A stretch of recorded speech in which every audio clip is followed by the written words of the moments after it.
Hello, my friends. Pardon my voice throughout this presentation. I might have some allergies that might pop up every once in a while, so please forgive me in advance. I'm not going to be telling you to like, comment, subscribe, because obviously if you're watching this video, then you're already subscribed to my membership program, so we don't need to really get into that specifically, but I want to thank you personally for being a part of my membership and giving me the support that you want to give. And we're going to get right into this lecture. So this is going to be the first time of myself doing something like this.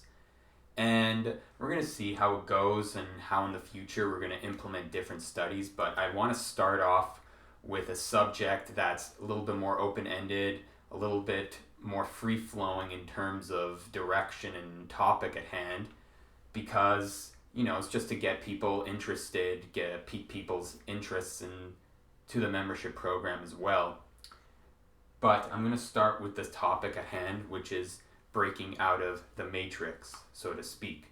This buzz term has been thrown around a lot about the matrix, how to break through it, and there's a lot of information and data that's being circulated around of what that actually means. A lot of the times, the way I see it, it's being implemented in the external world.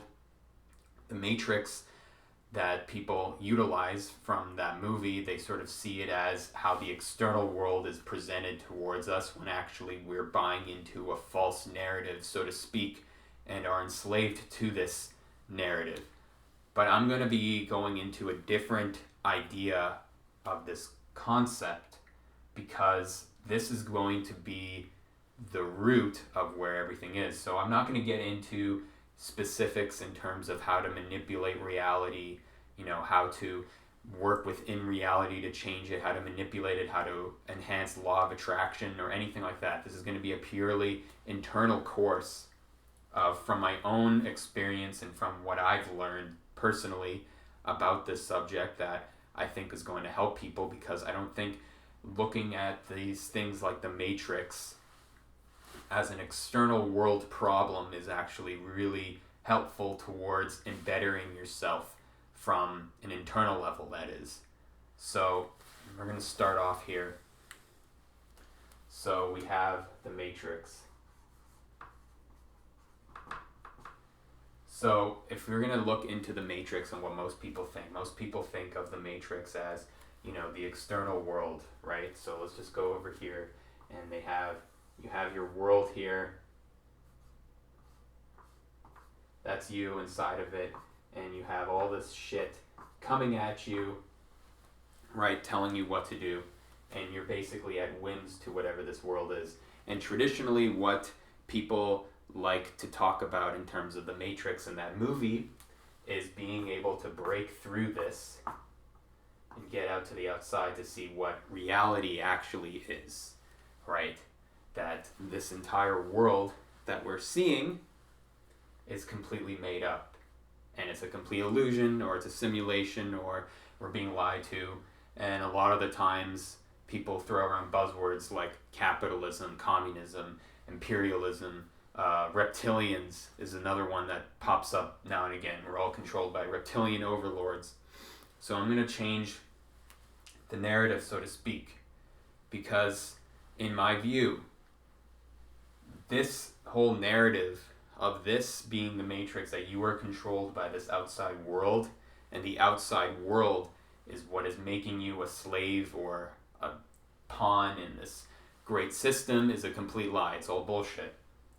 And the reason why that is because the reality of what the matrix is, and what is going to stop you and hinder you and keep you enslaved, is you yourself. You are the matrix yourself. More specifically, it's your brain. So I'm going to draw a brain right here. Not very good. But this is going to be the starting point of what I'm trying to get across to people. And the reality is, all of this is completely irrelevant once we get into the reality of what the matrix is, which is your brain. So there is a narrative and a general understanding about your brain as being a computer. So this makes a lot of sense. And the reality is that everything that comes into your brain can only be understood and only be conceptualized by the brain itself. So everything you see around you, everything that happens around you is not actually happening to you. It's just a signal being sent to your brain from the outside world. So that's the world here. And then it gets through here. And your brain basically absorbs that data, absorbs that information, right? This is pretty basic stuff. You probably learned this in elementary school. So your brain absorbs this information, and then it gets to your core of your consciousness so that you can conceptualize and understand it.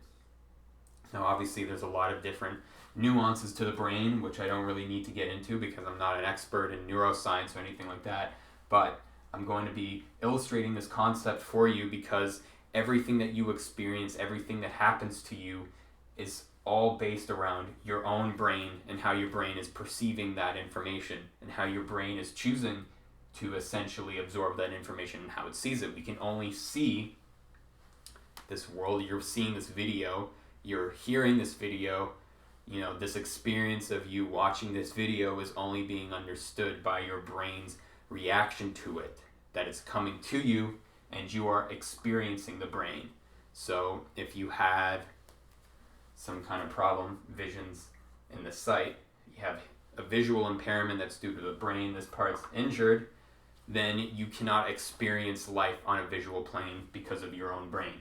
So your brain is the forefront of what this narrative is. It's the forefront of your entire life experience. So when we're thinking about it like that, we can fully understand that your brain in and of itself is the matrix. It is the simulation. Everything you experience is only happening in here. It's happening in your brain. So I'm not going to get into a theory about whether we're living in a simulation or if the world outside and how we experience life is real or not. That's not really relevant to this.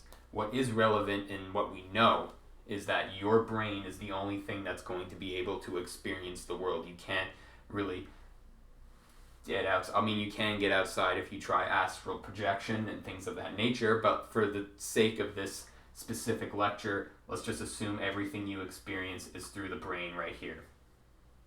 So, when we say break through the matrix, we're not actually talking about the outside world.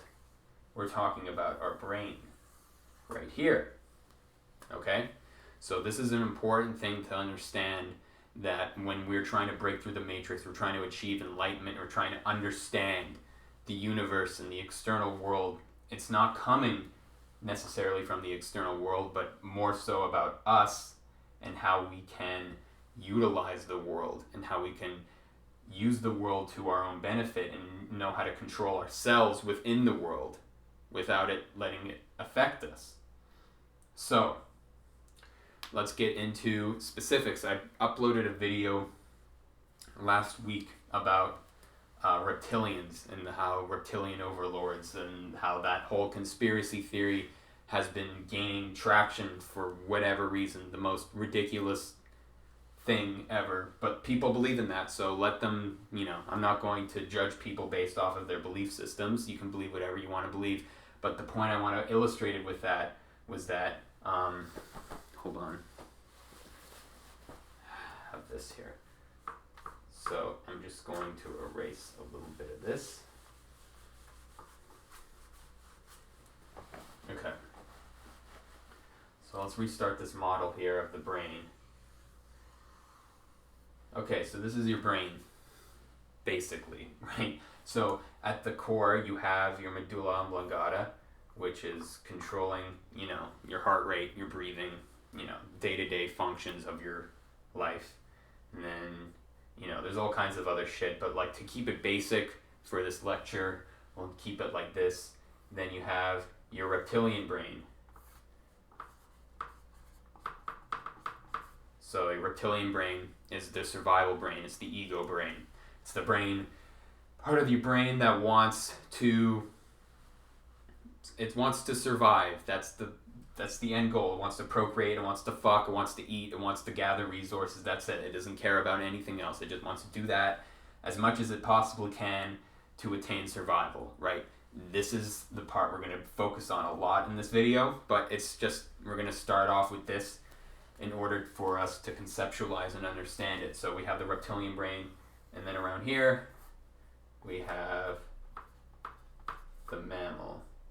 Is that how you spell it? I don't know how you spell it. But, so yeah, you have the reptilian brain, you have the mammalian brain. So mammalian brain is, you know, your emotions, your deeper connections, your empathy, how you connect with other beings. You know, that's pretty much originated from the mammalian brain. And what that was because mothers needed to bond with their babies and infants in order to protect them and make sure they were safe. And this sort of mechanism created the tribe, created the groupthink, created the community. This is where that whole side of thinking comes from. And then we have the frontal cortex, which is all about rationality. So everything we consider about being a human and what makes humans distinct from animals is this part of the brain right here. So this is all about logical thinking, rationality, reason, communication on a deeper level other than the mammalian. Mammalian is purely emotional, whereas the communication where we can actually converse and you can understand what I'm saying right now is all around here in the rational brain, the frontal cortex. So in order to understand how we can break through the matrix, we have to understand our own brains, because this is going to be the parts that we are going to break, so to speak, and then reconstruct. So these are the processes that you go through, which if you see a psychiatrist or a psychologist, or you engage in a meditative practice, the main goal of all those practices is to break through past trauma, genetic trauma, DNA issues, just problems directly linking with your brain that arise in these sections at various points. People have different blockages basically in these points. We're going to get into that a little bit. What's important here is the medulla oblongata, that's here.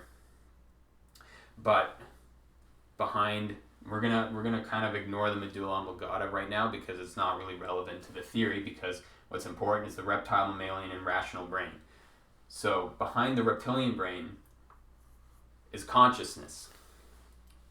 Consciousness in the sense of who's experiencing life. How many times we ask, what is God? What is the meaning of life? What is this? What is that? Have you ever stopped and asked, who are you? What are you?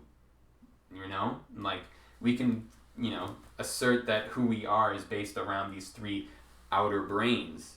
But at the end of the day, when we get rid of these, what are we left with? Right? And this is an important aspect to understand. What we are is consciousness. Consciousness in the sense of as an entity or a soul or a spirit that is experiencing life through this brain. So how does it experience through this brain? The simple answer is that it goes through the brain and experiences life. It creates channels. So we have consciousness going through the brain, through the reptilian, mammalian, and rational brain in order to experience life. And it utilizes these brains in order to fulfill those experiences. So, and then on top of that, we do have external life events which come into the brain, and that sends signals to parts of the brain, to parts of consciousness, the subconscious, which, if you want to call it that, which is going to directly digest that information and then spit it back out into the physical brain and change the brain on a physical level as well. So this is an important aspect to understand, because if you want to break through and understand the brain and understand psychology on top of that and understand meditation and spirituality, what you're really doing is getting to the core root of this and eliminating all the excessive baggage and blockages that are surrounding your core subconscious, right? There's a lot of stuff you have to go dig deep into in order to fully actualize yourself and break through, so to speak. Because throughout life and throughout, this is also generational impacts upon our life are being affected all the time, and they're implemented into us from birth, and we have to break free from those cycles. And the only way to do that is to get in touch with your inner subconscious, or just consciousness as it is, the full source of this whole experience. The full source of your entire brain is coming directly at the center and then going outwards again, rebuilding and reconstructing your brain to a path and ability that you want to achieve in life, right? So this is an important fundamental step in understanding how to break through and how to actually level up and improve upon in your life, because if you're just focused on one of these three sections, then you're going to become enslaved to these ideas, and you're not going to be able to make decisions and choices in your life because you are completely at the whims of what their narrative is. That's the whole point of this, right? We don't want to actually become enslaved to our brains. We want to be able to control our brain, and control our brain to our best ability. So part of this, and the main aspect, is the reptilian brain, because the reptilian brain has been around the longest out of all of these brains. This is never really much of a problem.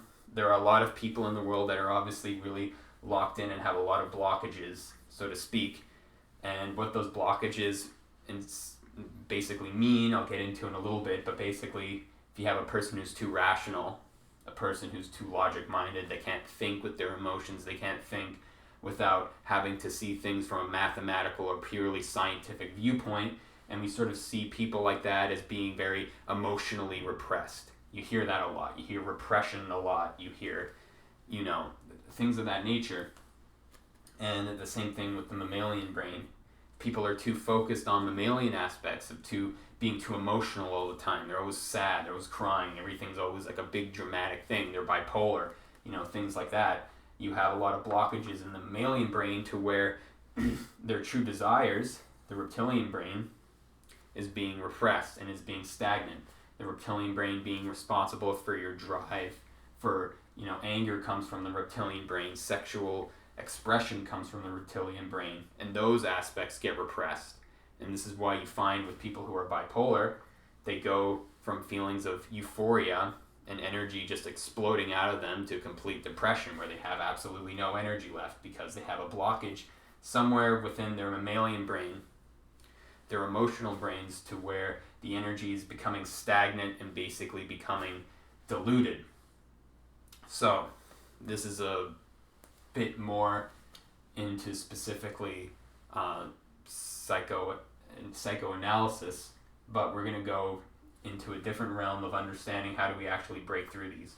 So traditionally in Western medicine, the way to do this is from the external down to the root, right? So you start off with, well, how do you feel today? How was your day? What did you do today? When you first see a therapist, that's basically how it starts off. You start from the surface level issues in your life. Oh, I have a headache. Just basic stuff. And then you get deeper into the mammalian brain, where you're dealing with your emotions, where you start understanding yourself on a deeper level emotionally. So you're understanding that you actually are experiencing sadness, or you're experiencing grief, which you've been holding down and repressing in order to express this part of your brain, the rational brain, to make things seem like everything's okay. I'm a rational person. Everything's logically put together. And then sometimes when you have this repressed, you have the reptilian brain doubled down on top of that.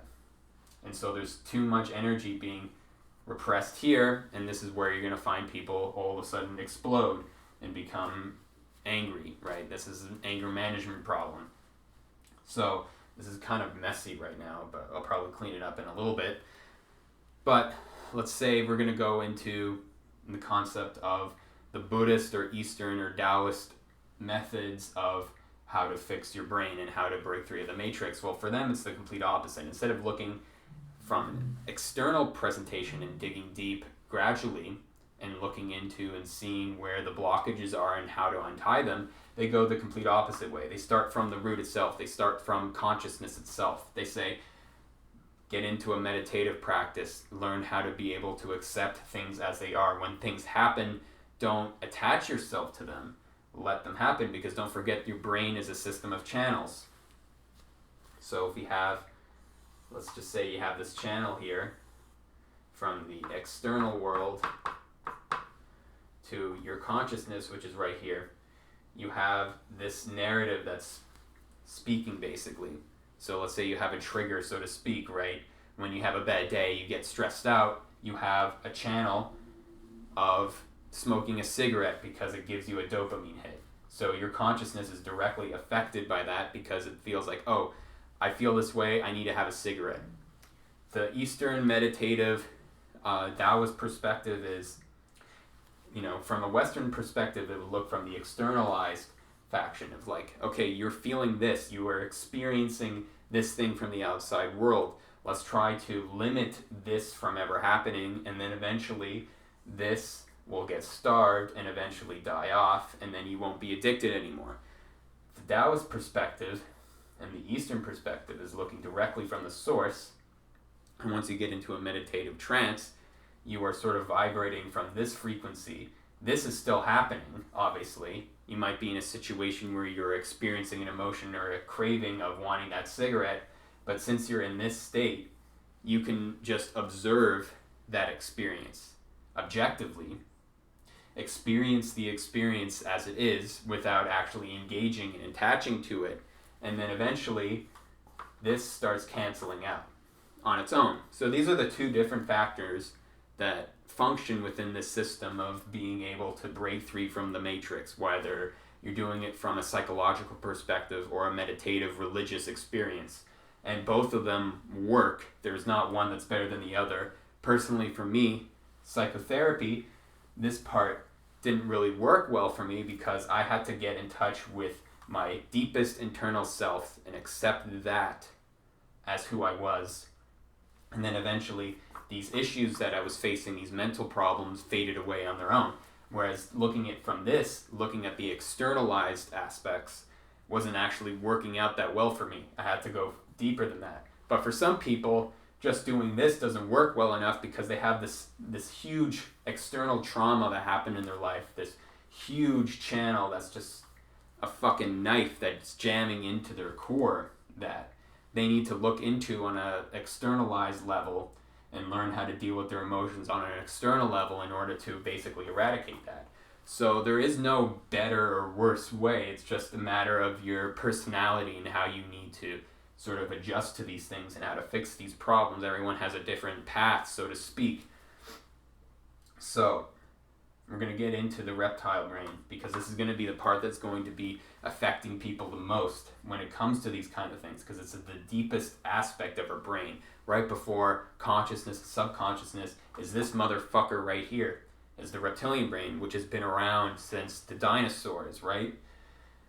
And so this is going to be a very developed part of our brain that's been building up generationally, and it's going to be the aspect that's the hardest to control, right? This is where addictions come in. This is where overeating and all this other stuff come in, and it's also being directly affected because we live in a world where we are living in abundance, basically. Abundance of sensory exploration, right? We can literally eat pure, refined sugar, right?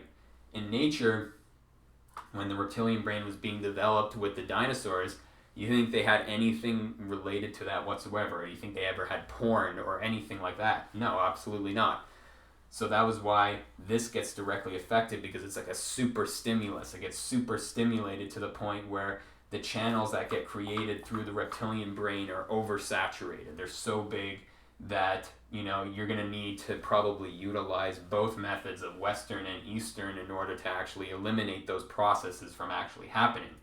So again, this is going to be the big part of breaking through the matrix. And how do you do that, especially with the reptilian brain, is understanding what the reptilian brain is first off, and understanding how to essentially eliminate this from your subconsciousness. Not eliminate it, but have it under control, I should say. So the reptilian brain is the foundation of where everything is happening and where most people's blockages actually come from. and the mammalian brain as well, when we're dealing with emotions and how we've sort of attached bonds to certain things, right?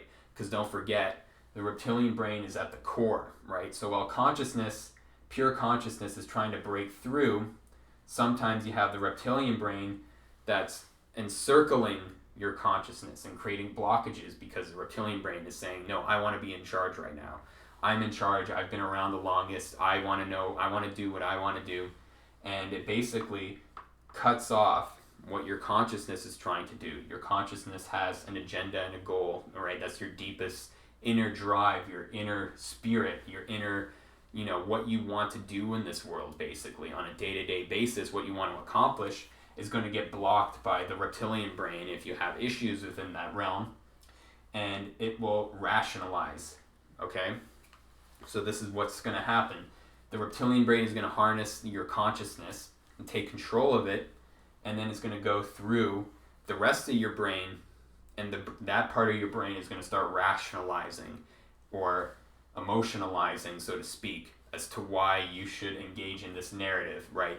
This is where you can have people who have a lot of emotional power, right? This is a lot of women, for instance. A lot of women have more power in the mammalian aspects of their brain because mothers had to bond more with their kids, whereas the father had to go out and hunt and had to utilize more of the rational brain. It doesn't mean one's better or the other, just evolutionary. These parts of our brains were exercised in different contexts, and this also depends on the region you were born. A lot of these factors in terms of like how your community was set up and how your ancestors live is all going to be affecting this part of your brain, and how the reptilian brain, which is what everyone always has, is going to hijack this part of your brain in order to get its desires, right? So the Western way of looking at it is finding the triggers of where the reptilian brain is going through, right? Because don't forget, there are channels in your brain that the reptilian brain is utilizing to travel through, right? It's literally like a little snake that utilizes, okay, so let's say you want to order an extra large pizza from Domino's, and you shouldn't, but you want to, right? So there are different ways of how your brain could utilize that action, of how to get what it wants, how the reptilian brain will get what it wants, and how it will do that maybe is in the mammalian brain. I feel like it feels good, it'll make me happy, or I feel sad today. I don't feel my best. I feel like I'm disconnected from people. I want to be able to experience pleasure on an emotional level. I want to feel good right now. This is basically the basic aspects of things. But sometimes you can have the rational brain, which can be very powerful, and this can utilize you to your benefit or to your detriment as well. You can have a rational brain that can sort of be a blockage. Because don't forget, if you look at animals don't really have self-control, so to speak, right? This is where we can get into the aspects of self-control, where we're looking at it from an externalized or an internalized basis, where the rational brain can either help us or bring us down, right? This is what the interesting thing about the rational brain can do, is that even though you feel a certain way emotionally, this is what I want, that the reptilian brain can easily hack into. The rational brain can say, no, you know what? Logically, I shouldn't be eating this. This is unhealthy for me. This has a lot of saturated fat. It'll rationalize why you shouldn't do that. However, the thing about the rational brain is it can do the complete opposite as well. It can rationalize why you should eat that. And it all depends upon how well this part of your brain is structured and how you've configured that part of your brain. And so let's take porn as an example, right? So this is going to be a problem with a lot of younger people, because porn basically has been incentivized, especially in my case from a young age, as being something that's good and you should experience and you should masturbate and you should do all this other shit. When I was 12 years old, when I went to sex ed classes, and it was not just one sex ed class because I switched schools at one point, every sex ed teacher said masturbation was healthy, porn is okay to learn about your sexual whatever, you should try to do it as much as you can, it's healthy for you. So on a rational level, I was ingesting this information. So this part of my brain was basically saying, this is good. this agenda, this from the externalized worldview, was telling me this is okay to do, this is good. So when the reptilian brain started learning about porn and started experiencing that pleasure, it could easily go through until I was actually doing it and I was completely addicted to it. And because I had such a strong rationalization about that, the reptilian brain could easily just slither through and hack into it. This is the important aspect of education and how we learn things from a very young age, because if we have a good education and we understand how things actually work, this rational brain can act as an actual block against the reptilian brain's agenda, so to speak. So when we're indoctrinated from a young age to believe in certain things, to believe in certain concepts that are not necessarily true and not necessarily to our benefit, the reptilian brain, which is basically the ego, what's going to be fueling you. And don't forget, it's also the aspect that's about fight or flight. So fear and anxiety is all residing in here, right? So this is why if you look at mainstream media, for instance, and why they're targeting fear specifically within you, is because that's going to be lighting up that reptilian part of your brain. I should be afraid. And then they'll rationalize you and they'll indoctrinate you with information as to why you listening to them is the rational choice and you should listen to what they have to tell you and how you should conduct your life. And the reptilian brain will slither through that rationality and you'll conduct your life according to whatever agenda is being pushed on you, because they're utilizing fear. And the reptilian brain wants to get rid of fear as much as possible. But if you're well-knowledged and you learn about things and you learn about how the real world works and you're not completely consumed by mainstream media, when they're presenting with you the fear tactic, you have this rational brain that's been learning all this information and learning about how the world works, that when the reptilian brain wants to adhere to an agenda, you got this blocking it and saying, no, I'm not going into that world right now. Okay? So this is like a complete mess, but that's what your brain is. It's a complete fucking mess of just all these different channels and all these different things from the reptilian brain that's trying to survive and trying as much as it can to fulfill its agenda. So I'm getting into a more Western perspective of how things would work, which is you have all these blockages and all these programs that are playing through your rational brain, through your mammalian brain, that psychiatry aims to go in and start, oh, this doesn't make sense, deprogram it. This is stupid, get rid of that. This is bullshit, get rid of that. So then the reptilian brain doesn't have as many channels to go through. You don't have as many triggers, right? But the problem with psychology and Western medicine in general is that it refuses to look into consciousness in and of itself. It goes deep enough until you get to, the reptilian brain, and then you can sort of have this rational brain that's sort of controlling things, and then you're able to sort of look things in from an outside-in perspective. But if we go into the Taoist perspective and the Buddhist perspective, which is all about objective viewpoint and meditation, we're learning to see things from this part of the view. So all of a sudden, this blockage from your consciousness that's from the reptilian brain that seems to be the root of where everything is, now all of a sudden you're breaking through that, and now the consciousness that you're trying to cultivate is being able to control the reptilian brain. So this is a different way of attaining an ability to break through the matrix, right? You're going directly to the source. Instead of creating this wall of protection, basically an outer shell to protect you from being indoctrinated by this reptilian brain, this fear, this anxiety, you're actually going directly to the source of consciousness that's going to be able to break through the reptilian brain, so that way you're actually a more holistic approach to things instead of just being able to create this wall in front of it.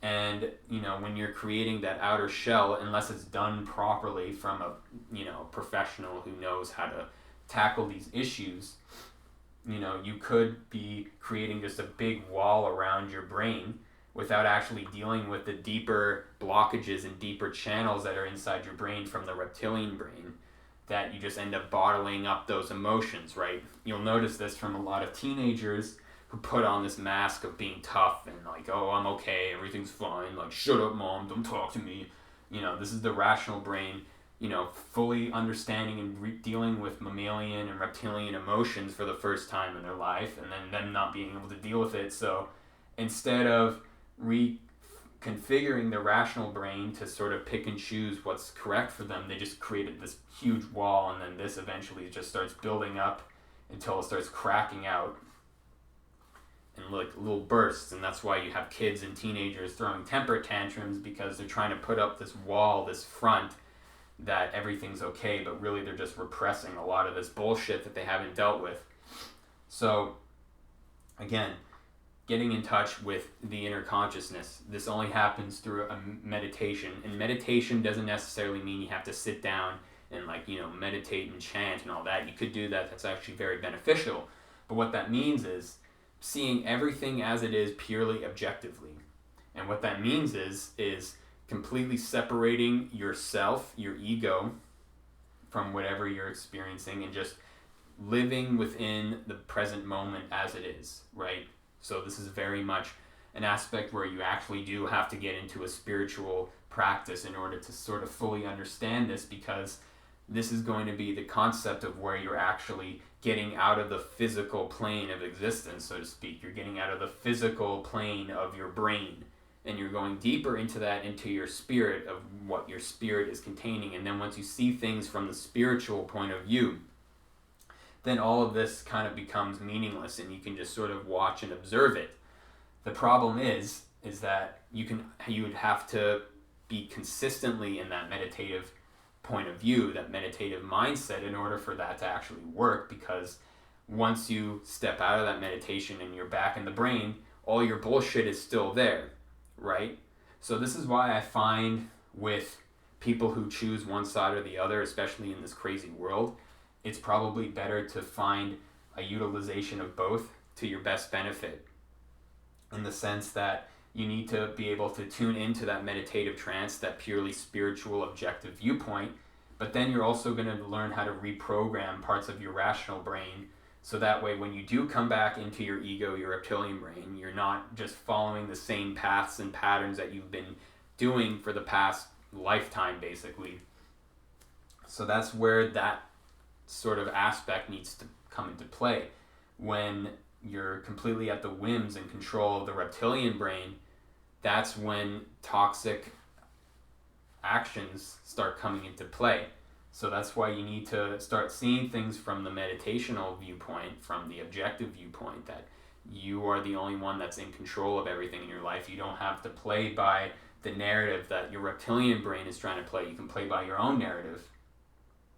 And then when you utilize that, then you can start reprogramming and reconfiguring the external aspects of the brain, of reprogramming this rational brain, so it's actually, a protective barrier against all this other bullshit. And then you can start reprogramming this, because you don't want this just to become an outer shell, because that's when things start bottling up. As I've said, you want to start reconfiguring the mammalian brain, reconfigure your emotions, start understanding your emotions, and then getting deep down to the reptilian brain, understanding your deep core drives to, basically what it is sex and instant gratification, and understanding that point.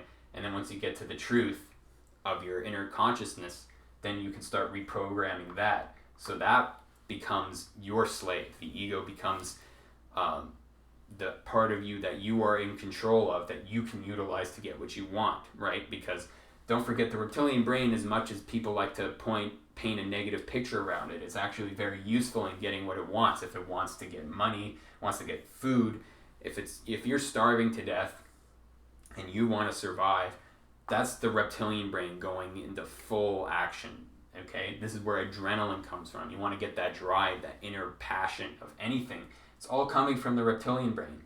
But the reptilian brain can only act if you are in touch with your internal spiritual self, right? Because once you're in touch with that, then you know how to utilize the reptilian brain to get what it wants, to get what you want specifically, not just what this thing wants. Because ultimately, if we're just in survival mode, this thing can just also become lazy and apathetic and not really give a shit anymore, right?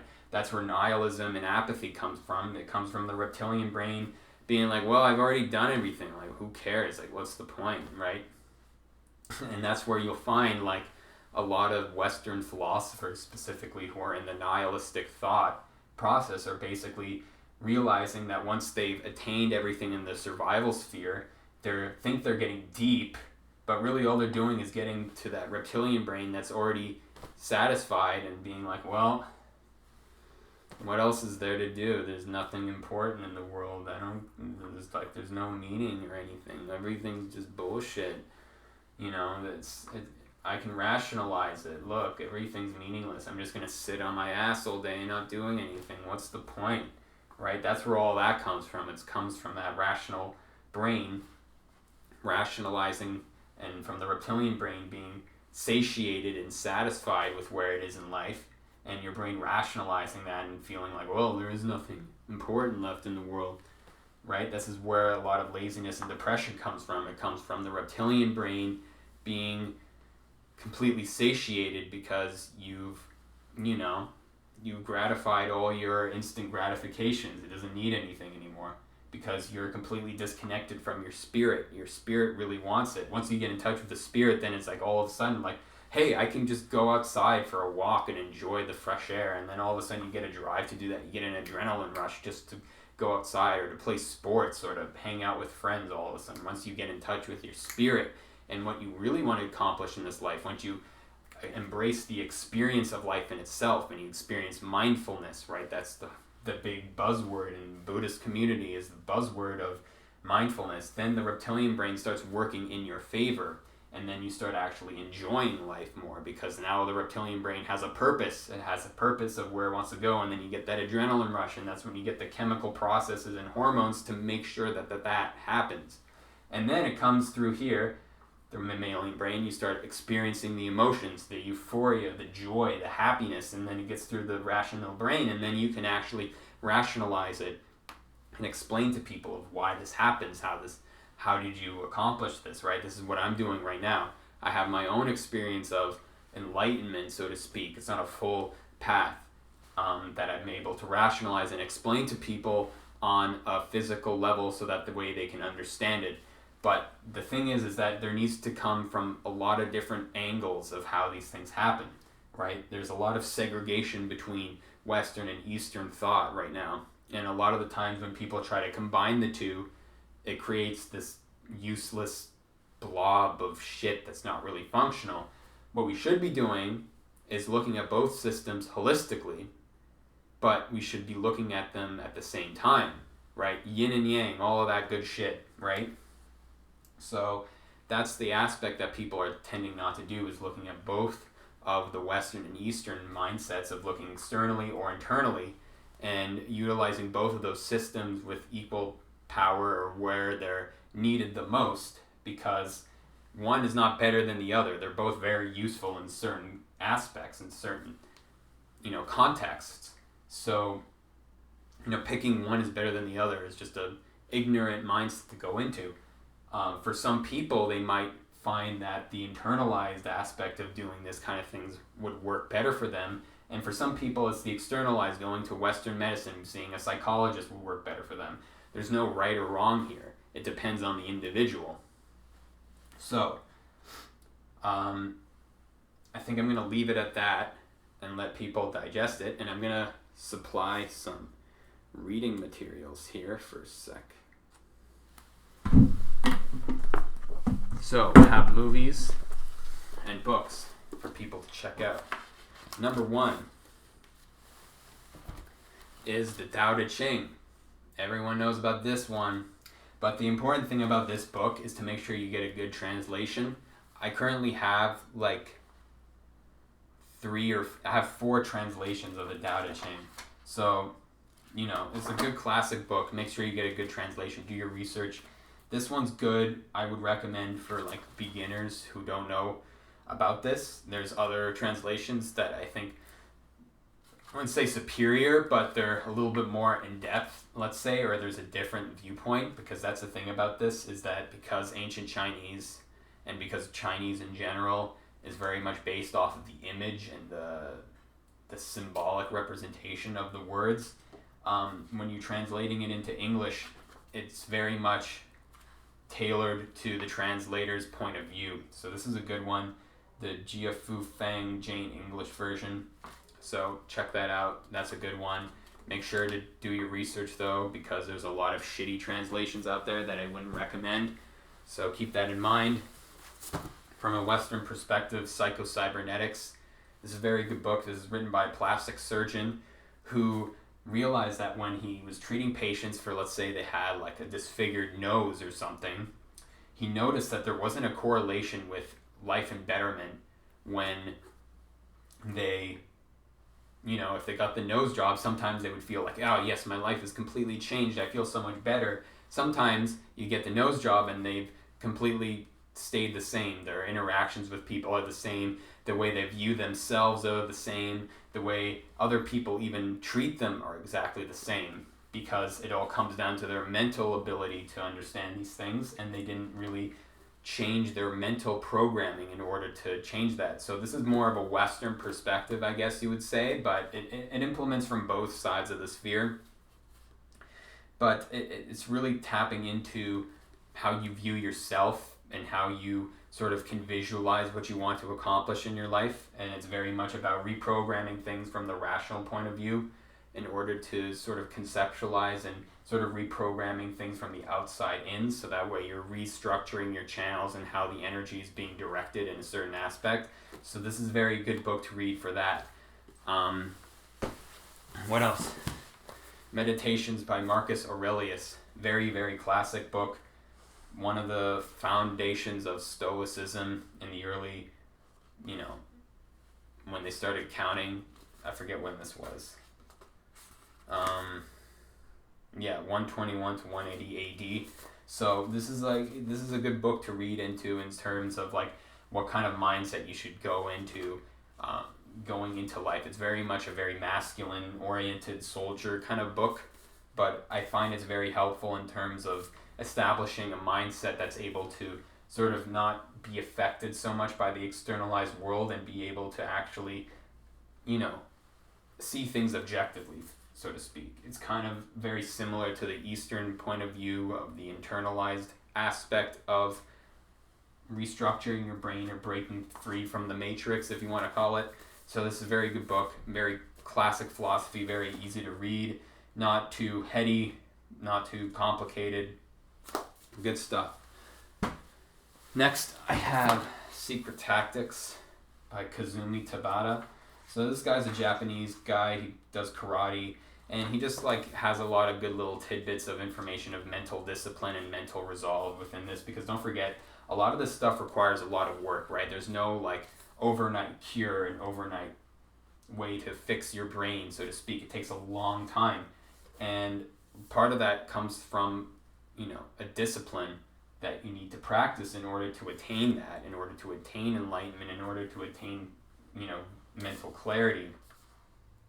So this is definitely a good way to get into the Zen mind aspects of being able to be one with the internalized aspect of the world, or the internalized aspect of your brain, being able to experience life from that end of the spectrum. So definitely a good book, easy to read, very short.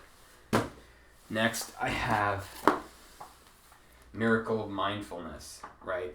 So this is a classic. This is very much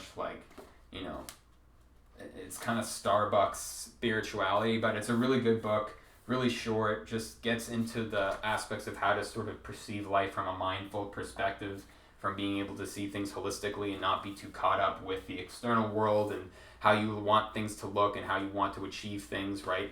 It's very much dealing with the reptilian brain, how the reptilian brain always wants something, it always has a desire, and how to sort of step away from always wanting the next thing and just sort of being able to accept things as they are. That's a big part of the internal development of yourself, and being able to make sure that this reptile brain is working for you and not you for it, right? So good book, very easy to read. Definitely will check that out. And then finally, last book I also have movies here, which I'll get into, is Book of Job, right? So this is very much classical spiritual text of, it's a difficult book to read through because this is sort of the reality of the world, that you can't control anything in the world, and the world might just be shit for you at the moment, right? You might just be experiencing a shitty life, no matter how good or how externalized this world is that you're creating, or how you're acting within life. Sometimes shit is just bad, and you just kind of have to accept it, right? And this is part of a book that I would read that's a difficult book to grasp. It's the hard pill to swallow of the real world, but it's the reality that sometimes things just don't go your way at all, right? And this is kind of the epitome of that movement of thought, of just accepting things as they are, and whatever God tells you, that's the way it is, and you can't really complain because you have no reason to, because you are a part of this experience. You are part of the experience of life. Very much this, internalized viewpoint of the world, that you are experiencing it from your own view, and what your ego wants, what your reptilian brain wants, what your mammalian brain wants, your rational brain wants is completely irrelevant. You're just experiencing life, and that's it. And this book kind of illustrates that really well. Now, some movies. So obviously I have The Matrix here. Have all 4 of them. Watch all of these. Matrix 1, 2, 3, and Animatrix is also really good. It puts you into that mindset of, breaking free from all of this other shit, because there are things in the external world that will try to control you, but I'm not going to get into that within this lecture, because this is all about you. This is all about your matrix that you are trying to program and reprogram, so that way when the external world comes at you, you're not affected by it, because you've already recontextualized, reconfigured everything around here. So this is perfectly fine. This is the real matrix to focus on, but this is also a really good movie in general to learn about, philosophical ideas and spirituality and how the universe works and all that crap. Good movie. A Serious Man. So I've been talking about the Book of Job. A Serious Man is basically the quintessential film that's basically revolving around that theme, that you don't really control everything. You can't really understand everything. You just kind of have to accept as everything is coming to you, all this craziness in the world, and just live from that point of view of the experiences at the experience, right? Not letting all this other shit come at you and affect you in any way. So, really good movie. Coen Brothers, classic. If you're Jewish and you haven't seen this movie, you're not a real Jew. So, we're going to leave it at that. Thanks for watching, and I will see you next time. Peace.